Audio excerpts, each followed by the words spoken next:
Hi guys, welcome to Office Blokes Reacts. I am Dave Undersimplified. I'm Office Bloke Mike. I was going to say Office Pro. Office Pro. Big up yourself, Mike. I know, right? I am simply Office Bloke Daz. Simple Office Bloke Daz. Yeah, simply.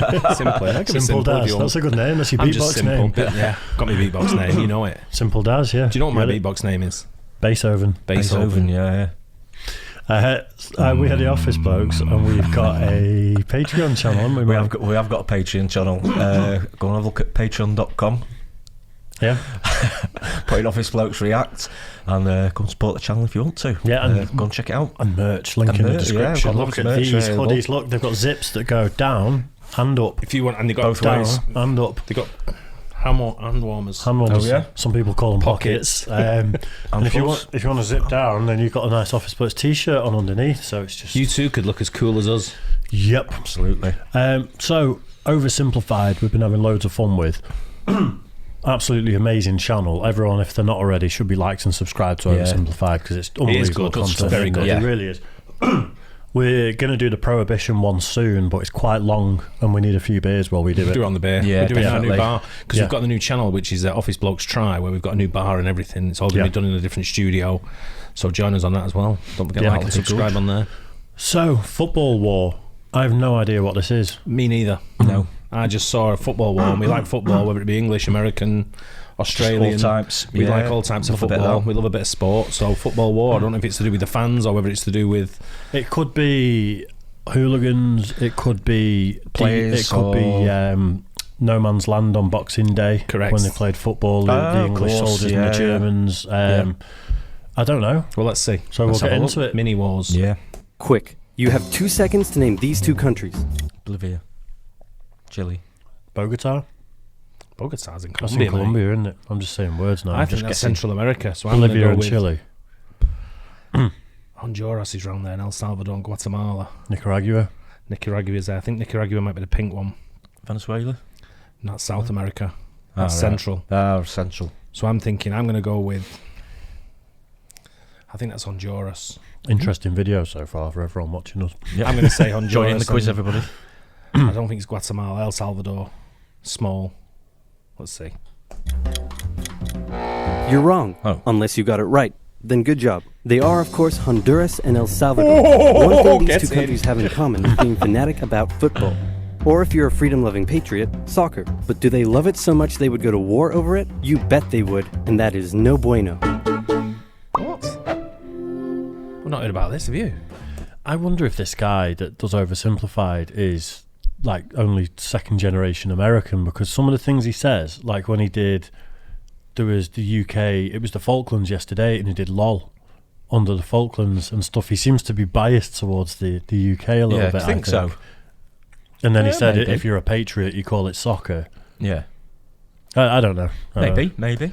If you look at these two countries, you might notice one major difference, and that is that this one is a lot bigger than this one. However, this one had a larger population than this one, made up mostly of farmers, and there wasn't enough land for them to live and work on. So they started moving from El Salvador to Honduras in search of land, and by the 1960s, a huge number of illegal immigrants had crossed over the border from El Salvador. Meanwhile, in Honduras, it's 1963, and this guy has just staged a military coup to prevent the rise of communism, and is now the military leader of the country. He immediately began harassing the peasants' unions and other left-wing groups, but he's a little insecure about the legitimacy of his leadership. So he holds an election and wins, but then the opposing party says, hey man, that election was clearly corrupt and fraudulent, and also you've been bribed by the rich American banana companies who are taking all of our bananas tax-free, and now our economy is in ruins. And everyone started to get mad at him. Now, if you ever find yourself the barely legitimate military leader of a corrupt Central American country, and you start getting into hot water, here's a bit of advice that has been tried and tested through Go to war. Go to war. Yeah. the centuries. Blame something else. Oh. So he blamed the Salvadoran immigrants for stealing all the land and all the jobs and ruining Honduras. The immigrants found themselves under attack by the hostile locals. Egged on by the rich American banana companies who wanted all the bananas to themselves, the Honduran government began evicting Salvadoran immigrants who had been living on the land for generations and started sending them back to El Salvador. The Salvadoran elite were furious and protested, citing moral reasons, but in reality, they were just getting a little too crowded. So tensions were about as high as they could be, but then...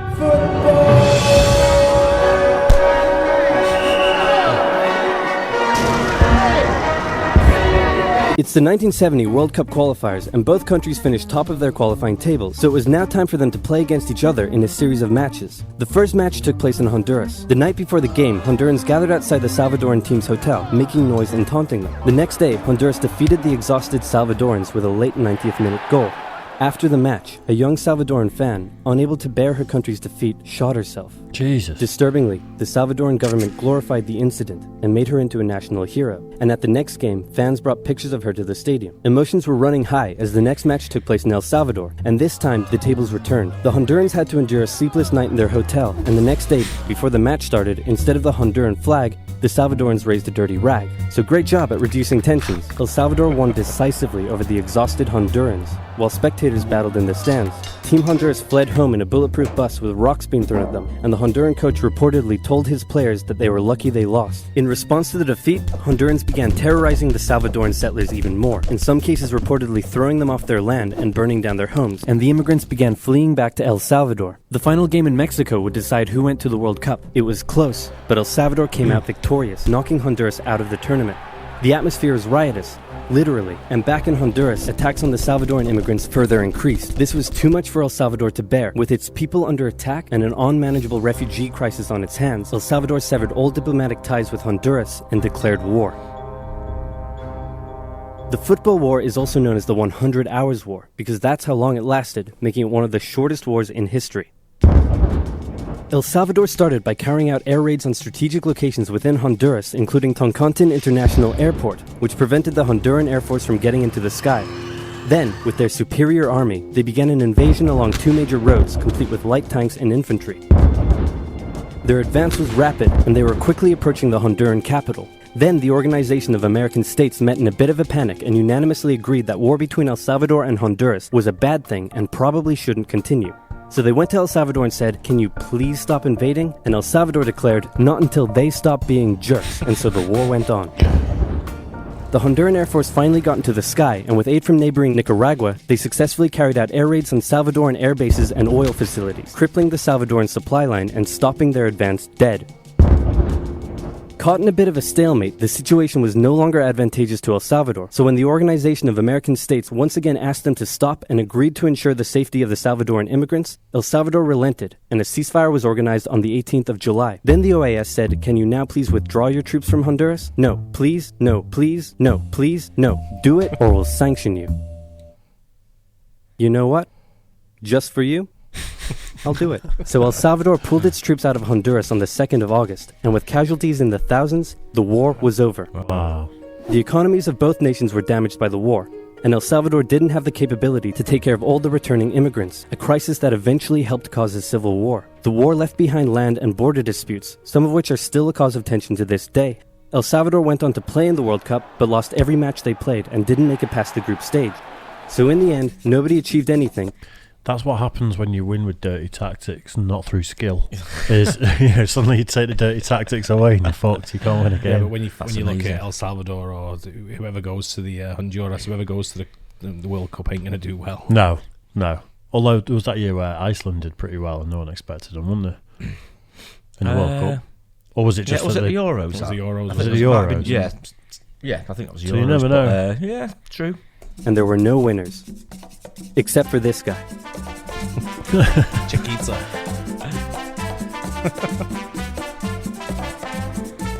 Nice. Wow. I never knew that. I didn't know that. No. I had no Just idea. a game of football, eh? But I'm not surprised. Unbelievable. I feel like if we had land borders with other countries that weren't part of the UK, there could be football might be coming soon. What, Scotland. Scotland. Yeah. Never know. Yeah. But you know, it's Central America's got its problems anyway.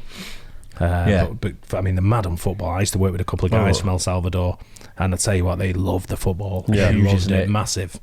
And I know a lot of Central Americans do, but obviously, you know, them tactics they talk about still happen to this day. Yeah, I know that teams, when they go, people bombard the hotel and make noises outside and set fireworks off and all that kind of stuff. Did you ever watch The Real Football Factories with Danny Dyer? No. Where he went and spent time with football firms and stuff. Oh, I've watched one with, is it Danny Dyer? I don't know if it's Danny Dyer, the one I watched, but he goes around the world. Yeah. Russia well, he's and done like Danny Dyer's Hardest Men and all that sort of stuff. Yeah. It's all like giving it the big one. But he did a football one where he was in South America and people were shooting at the bus. Yeah. Oh, it's crazy. Brazil's very hostile. Yeah. I mean, when I went to Brazil, I wanted to go to a game, and one of the lads I was with said that he doesn't want to take me because it's just not safe. That bad, was it? Yeah, and he was Brazilian. He's obviously a local. Yeah. And he just said, no, we're not going.